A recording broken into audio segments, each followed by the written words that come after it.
మహిళలకు అవకాశం ఇద్దాం. సోమిరెడ్డి గారు మీరు తప్పకుండా నెక్స్ట్ అతిథి గజపతిరాజు గారు. ధన్యవాదాలు అధ్యక్ష.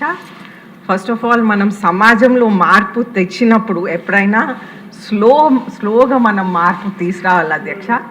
అయితే ఇప్పుడు కూన రవి గారు చెప్పినప్పుడు మనం ఎప్పుడైనా ఇప్పుడు 4వ సాటర్డే మనం ప్రజల్లోకి వెళ్తాం. అప్పుడు వాళ్ళు డెఫినెట్గా మమ్మల్ని అడుగుతారు మీకెంతమంది పిల్లలు ఉన్నారనేది. నాకు అసలు పిల్లలే లేరు. సో నాకు మ్యాక్సిమం ఇది అక్షంతలు వాళ్ళ దగ్గర నుంచి డెఫినెట్గా పడతాయి. అయినా కానీ మనం ఒక పాలసీ తీసుకున్నప్పుడు మనం ఎడ్యుకేట్ చేయాల్సిన అవసరం ఉంది. అయితే ఆ పాలసీ విధానంగా మనం ఎడ్యుకేట్ చేయాల్సిన అవసరం ఉంది. కానీ మార్పు అయితే ఎప్పుడైనా స్లోగా రావాలి. అలాగే థామస్ గారు చెప్పినట్లు మనకి ఐవీఎఫ్ ద్వారా ఒకటేసారి 4 పిల్లలు కనేసి వాళ్ళు హెల్త్ బాగోకుండా ఆ విధంగా మనం కూడా మరీ స్పీడ్గా కూడా మనం వెళ్ళకూడదు. స్లోగా అందరినీ ఎడ్యుకేట్ చేస్తూ మెల్లిమెల్లిగా మనం మార్పులు తీసుకురావాలని నేను కోరుతా ఉన్నాను అధ్యక్ష. మీ ద్వారా ధన్యవాదాలు. సోమిరెడ్డి చంద్రమోహన్ రెడ్డి గారు. థ్యాంక్స్ అధ్యక్ష. అది సీఎం గారు ఏదైనా దేశంలో ఒక రోల్ మోడల్, ఏదైనా ఒక ప్రపోజల్ పెట్టాయంటే మిగతా రాష్ట్రాలు కూడా ఆయన చూసి ఫాలో అయ్యే పరిస్థితి వస్తుంది. ఈ పాపులేషన్ మేనేజ్మెంట్ ప్రతిపాదన అయితే ముఖ్యమంత్రి గారు చెప్పిన బెనిఫిట్స్ అన్నీ వాళ్ళకే చెప్పాడు, కానీ మా మగవాళ్ళకి మాత్రం ఒక్క బెనిఫిట్ కూడా చెప్పలేదు అధ్యక్ష. మేము కష్టపడుతున్నాం. ఇప్పుడు మళ్ళీ లోకేష్ బాబు గారు ఏమన్నారు, ఇద్దరు సమానంగా పనిచేయాలంటే ఇంట్లో వాళ్ళు మేడం మమ్మల్ని దబాయిస్తున్నారు. ఆ పని చేయి లోకేష్ బాబు గారు చెప్పారే కదా అధ్యక్ష. నేనేమంటానంటే నేను ప్రాక్టికల్గా చూసిన దాంట్లో ఈ పాపులేషన్ గిరిజన్స్ ఎస్సీస్ కొంచెం కంట్రోల్ చేసుకుంటారు. గిరిజన్స్లో ఎక్కువ మంది పిల్లలు. మనం ఆ తల్లికి వందనం ఇచ్చిన తర్వాత అంతకుముందు లాస్ట్ 5 yearsలో వాళ్ళు ఒక బిడ్డనే పంపించేవాళ్ళు ఆ 13,000 కోసం. ఇప్పుడు 2-3 స్కూల్కి పంపిస్తున్నారు. ఇప్పుడు నేను చల్లయానదులను కొంతమందిని చూస్తుంటా. నాకు పాపులేషన్ ఒక 50,000 మంది గిరిజనులు ఉండరు నా కాన్స్టిట్యున్సీలో. ఒక దగ్గర ఒక ఫాదర్ అండ్ మదర్ 3-4 పిల్లలు ఉండరు. నేను ఏమయ్యా ఇంకా ఎంతమంది నీకు బిడ్డలను? 9 మంది అన్నాడు. అక్కడ 4 ఉండరు. 5 మంది అంటే ఆడ ఉండరు, ఆ ఊర్లో ఉండరు. ఇప్పుడు ఏంటంటే అక్కడ పేదరికంలో ఉండే చల్లయానదులు గిరిజన్స్లో 7 మంది 8 మంది మినిమం 5 మంది పిల్లలు ఉండరు. వాళ్ళ విషయంలో మనం ఏ విధంగా అవసరమైన ఇంకొంచెం ప్రోత్సాహాలు ఇచ్చి ఆ పేదరికం ఒకటి, ఇల్లిటరసీ అంటే ఇల్లిటరేట్లో 90% గిరిజనులు ఉన్నారు. పాపులేషను వాళ్ళే ప్రతి తల్లిదండ్రికి 4, 5, 6 మంది ఉన్నారు. దానికి ఏదైనా స్పెషల్ కేర్ ఆ గిరిజనుల గురించి తీసుకోవాల్సిన అవసరం కూడా ఉందని మీ ద్వారా నేను ముఖ్యమంత్రి గారికి విన్నవించుకుంటున్నాను అధ్యక్ష. నమస్కారం. సుధీర్ రెడ్డి గారు. ధన్యవాదాలు అధ్యక్ష. ముఖ్యమంత్రి గారికి ధన్యవాదాలు తెలియజేసుకుంటూ ఈరోజు నా గురించి ఒక మాట చెప్పారు అధ్యక్ష. ఎందుకంటే ఈ పర్టికులర్ టాపిక్ స్టార్ట్ అయినప్పుడు నాకు కూడా ఏదో మనసులో ఫస్ట్ టైమరు దీని గురించి ఏం చర్చిస్తాం, దీని టాపిక్ అసలు ఏముంటుందో తెలియకుండా నేను కూడా ఆలోచనలో ఉన్నా అధ్యక్ష. కానీ ఇది ఒక సీరియస్ ఇష్యూ. మా తాతకి 5 మంది, తర్వాత నాకు 2, తర్వాత వచ్చేటప్పటికి ఒకటే సరిపోద్ది అన్నట్టు తయారైంది అధ్యక్ష.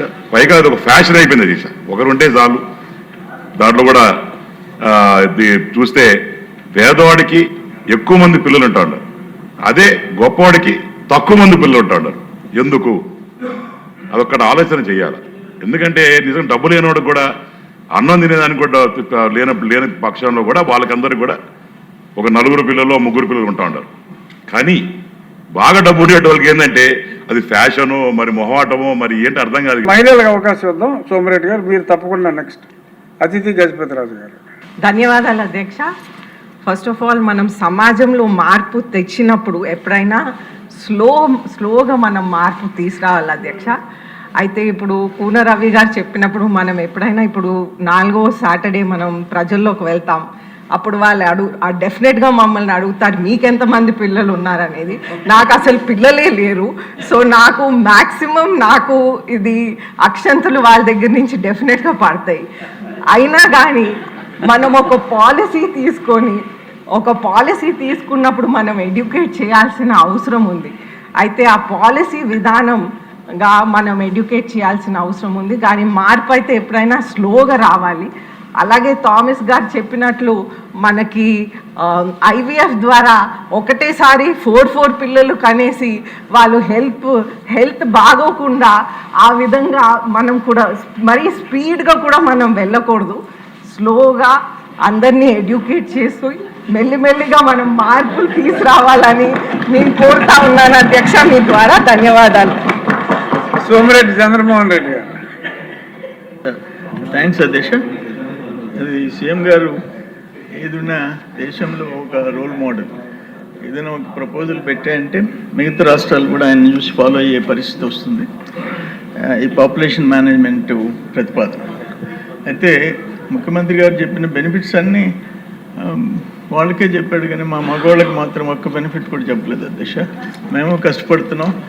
ఇప్పుడు మళ్ళీ లోకేష్ బాబు గారు ఏమన్నారు, ఇద్దరు సమానంగా పనిచేయాలంటే ఇంట్లో వాళ్ళు మేడం మమ్మల్ని దబాయిస్తున్నారు, ఆ పని చేయి మీ లోకేష్ బాబు గారు చెప్పారే కదా. అధ్యక్ష నేనేమంటానంటే, నేను ప్రాక్టికల్గా చూసిన దాంట్లో ఈ పాపులేషన్ గిరిజన్స్ ఎస్సీస్ కొంచెం కంట్రోల్ చేసుకుంటారు. గిరిజన్స్లో ఎక్కువ మంది పిల్లలు.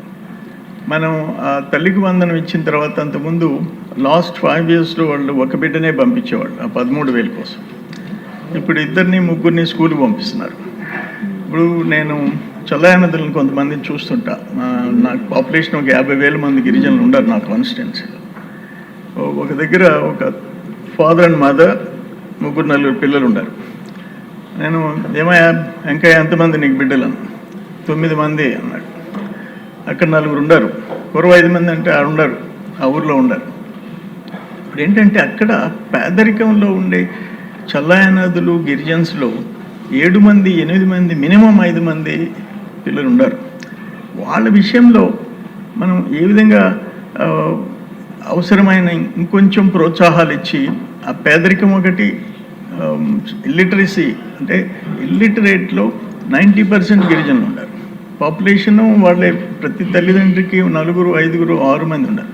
దానికి ఏదైనా స్పెషల్ కేర్ ఆ గిరిజనుల గురించి తీసుకోవాల్సిన అవసరం కూడా ఉందని మీ ద్వారా నేను ముఖ్యమంత్రి గారికి విన్నవించుకుంటున్నాను అధ్యక్ష. నమస్కారం.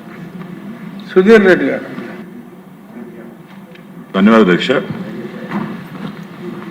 ముఖ్యమంత్రి గారికి ధన్యవాదాలు తెలియజేసుకుంటూ ఈరోజు నా గురించి ఒక మాట చెప్పారు అధ్యక్ష. ఎందుకంటే ఈ పర్టికులర్ టాపిక్ స్టార్ట్ అయినప్పుడు నాకు కూడా ఏదో మనసులో ఫస్ట్ టైమరు దీని గురించి ఏం చర్చిస్తాం, దీని టాపిక్ అసలు ఏముంటుందో తెలియకుండా నేను కూడా ఆలోచనలో ఉన్నా అధ్యక్ష. కానీ ఇది ఒక సీరియస్ ఇష్యూ.